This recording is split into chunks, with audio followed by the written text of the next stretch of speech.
ndiko livhuwa ndiko ṱoḓa uri vha nthuse nne ane nda vha tshixele zwino vha thuse zwixele nga ngei nṱha hu na tshifhinga tshine muthu anga lwala muḓini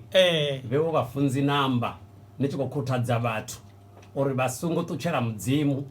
wa makoleni namba zwori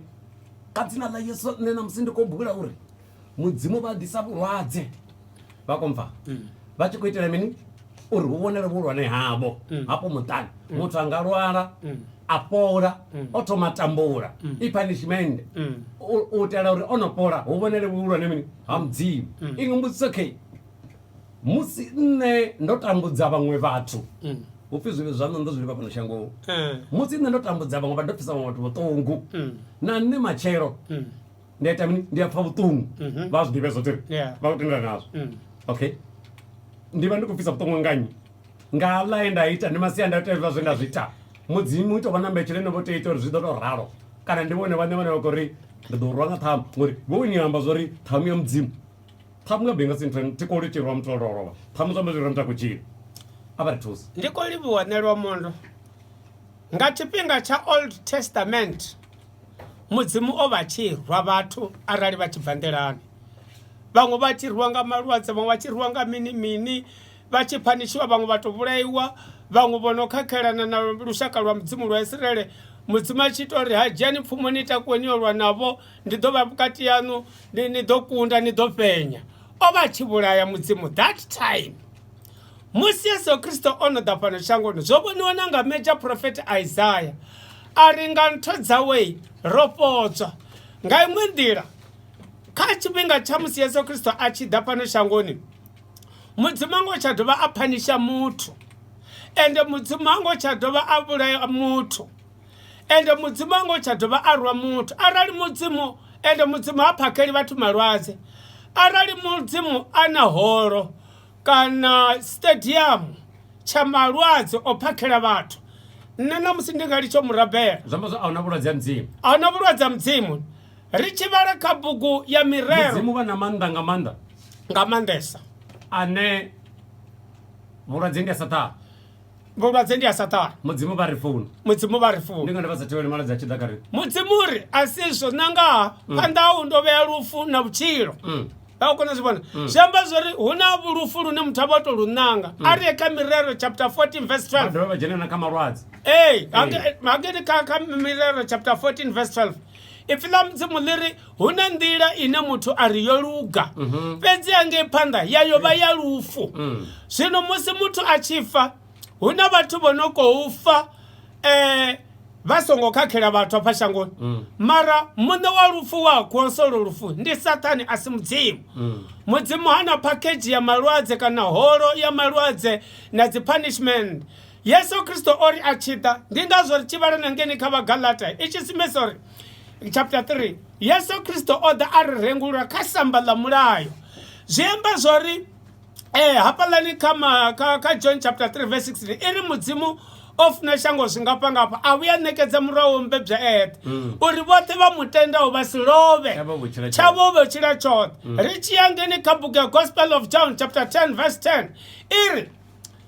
mbava i tshi kwamba Saṱani havhaḽa vho translate vho shumisa pfi ḽa mbava mara a ḽi ngo to kuna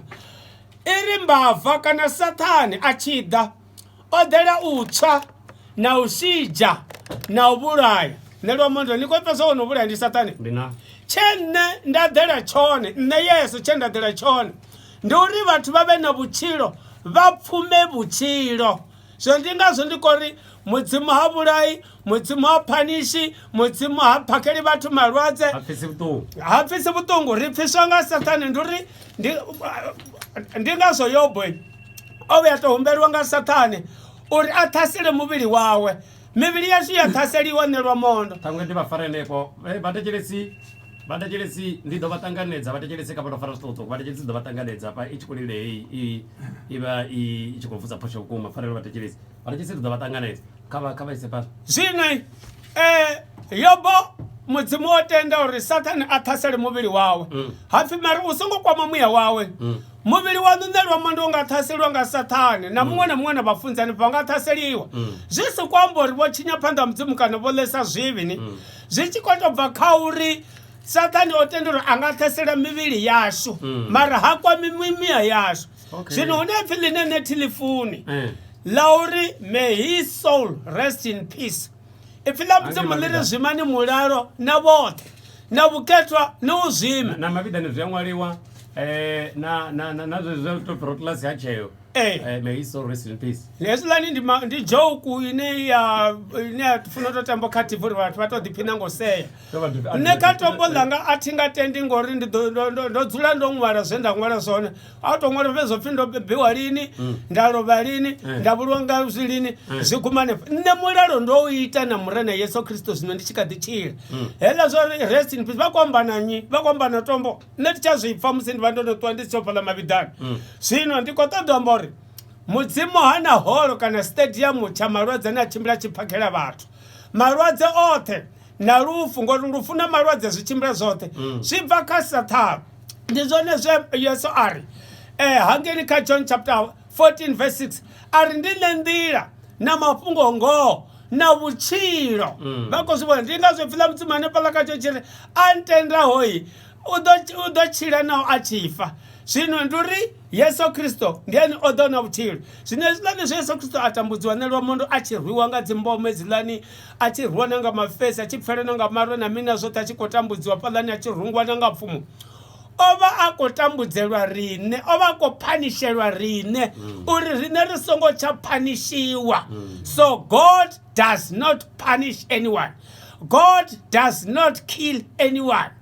God does not give sicknesses to any person. Marwadze ote abvaka Satani. Ndizvone zvepfila mutimleri mashutu vafu vani vafera murena. Zvino apa uchivopi mudzimu iyi abona vachipfisa badopfisa vutongo mudzima kuitira rubonele vulwa newo zvibva ngapi ronozviyambesa ngamanda vatu vani ndipfunzo yavafunzi vazvihere vafunzi vazvihere vazviyamba vavorimbulwa vatu vakwata dolu vatovorivoini vachezvihere azviyambiwe zvose mudzimu omupakela vulwadze uri huvonele vulwa nemudzimu vakozvibona gai ngori boguni zvione pano varisongozviyamba niyambezvi varime boguni ofuniyambezvezvi nasongozviyamba vachikwamba rufuni vachikwamba rufuni ore ola optasolanga vulwadze utelo zvibona vulwa na mudzimu azviyobibilias namusi vatu vachikofunza dzikerekeni vazviyamba zvinoda kutodza zori vone zvo vachikozviyanedza vachindi zvazvikereye vone vozvifapi zvanu zvazvikerekana ndikumburira kwavona nendikomba ndodhitikangapfila mudzimu uri mbavha Satani odhera usvanoshija novurayi onokovuraya vatunga rudzi mpfudza exente na marwazi ningasiri nikorera gore nelwamondo apa bhatani narera reckless napfuka roboto dzopfuka dzonivharera hola nikodanga pasi yavovhura achidododani genereni songothogomera zvino ringasiri novurawa nga mudzimu novurawa nga vukhelesi yanu kolibu okodava vapfudza vambezvana minete yafumu yavaleyopera tshivhase ndiko vatanganedzana masiyari vegefera vasingovonara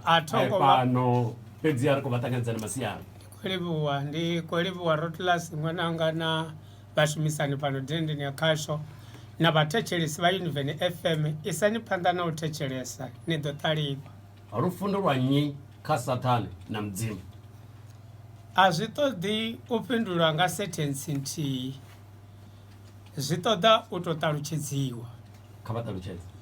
hange kabhuku ya milayo ya Mushe kana dzitora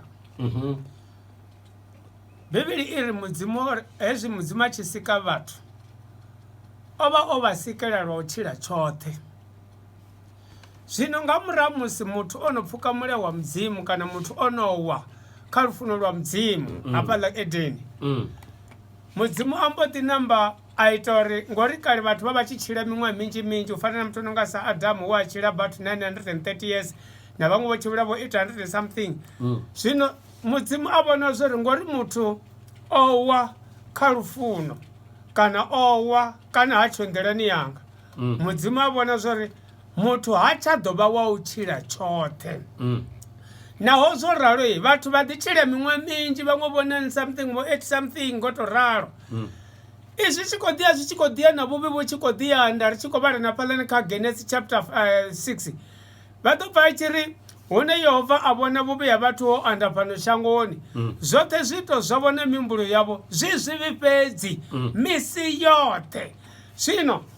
mudzimu a ḓifhungudza miṅwe ya vhathu a tshi khou ḓifhungudza u vhuya swikela hu tshi ḓiwa kha levele ine khou swika 70 or 80 years. Zwino ndi khou ṱoḓa u fhindula zwori lufu ndi lwanyi o khosaho uri hu vhe na lufu fhano shangoni. Ndi khou livha ngori mulamaphalani vho Thanyani vho siṱalutshedza zwavhuḓi nga maanḓa. O khosaho lufu ndi Saṱhane. Nga nḓila ḓe?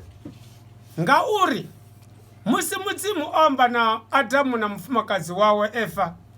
a ri ni songo ḽa mitshelo ya muri wa vhukati ha tsimu, na iḽai ni ḓo vha vha u fa. Havhaḽa vhathu vha mbo ḓi pfuka mule wa mudzimu vha ya vha iḽa heiḽa mitshelo ya muri wa vhukati ha tsimu vho fhiwa nga Saṱhane. Zwa ita uri u bva ḽeḽo ḓuvha muthu a songo tsha vha wa u tshila tshoṱhe. Zwi amba zwori lufu ndi lwa Saṱhane, lufu a si lwa mudzimu. Hu na vhathu vhane vha ri vha tshamba vha ri vhone ngoho ḽa muthu ngoho u khou tshinya badi, mudzimu u ḓo mu rwa badi, mudzimu u ḓo mu vhulaya. Mudzimu a vhulayi muthu ni, ende mudzimu ha rwi muthu. O tendela uri Yesu a rwiwe a tshi khou itela uri ne ri wane vhutshilo vhu sa fheli. Nda mudzimu a iti mini? Mudzimu a vhulayi.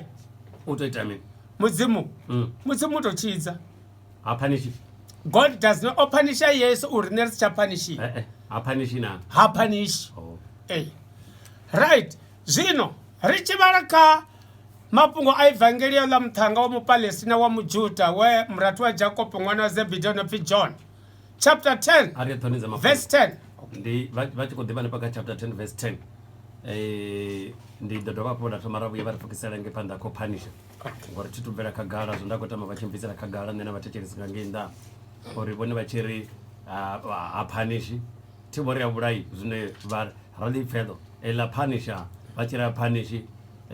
vha vha khou tou ḓambisani vha tshi ḓitika nga mini ngori ri ḓo pfha vhaṅwe vhathu vhewo vhafunzi zwavhuḓi noti vhaṅwe vhathu so ḓi fani khou ḓi amba ni tshi ri mudzimu wane pfisa vhuṱungu a tshi khou itela uri hu vhonale vhuhulwane hawe. Mudzimu muthu anga lwala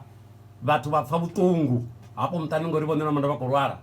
na vhone na manda vha pfa vhuṱungu ngori vha khou vhaisala mara hu tshi khou ṱoḓa u vhonala hu khou ḓo sumbedza vhuhulwane ha mudzimu a khou ḓo sumbedza vhuhulwane hawe a si yone punishment na heyo ine ya khou itiwa kha ṅwana wa mudzimu nga mudzimu. Zwino ndo khou ḓo ri vhone vha ri bvisele khagala ṋamusi uri zwone ndi zwifhio vha khou zwi amba vho ḓitika nga vese ifhio arali zwo tou ralo hu si na vese vha ḓi ambara hu na vese ene ndo no i vhala ri pfekele phanḓa mara ri sathu pfekela phanḓa ri hu si na vese ene vho no i vhala vha thome vha tikedze zwine zwa ḓo ita uri nṋe matshelo ndi amba zwori hayi no convincea arali ndi songo convince ndi ḓo amba zwori I'm not convinced vhone vha dovha hafhu vha lwa nga nḓila dzoṱo uri vha ri bvisele khagala hafha kha ri ye ṱhoni dza mafhungo a muthetshelesi FM na vho tshivhase hafha phanḓanga ri khou thomela ṱhoni dza mafhungo.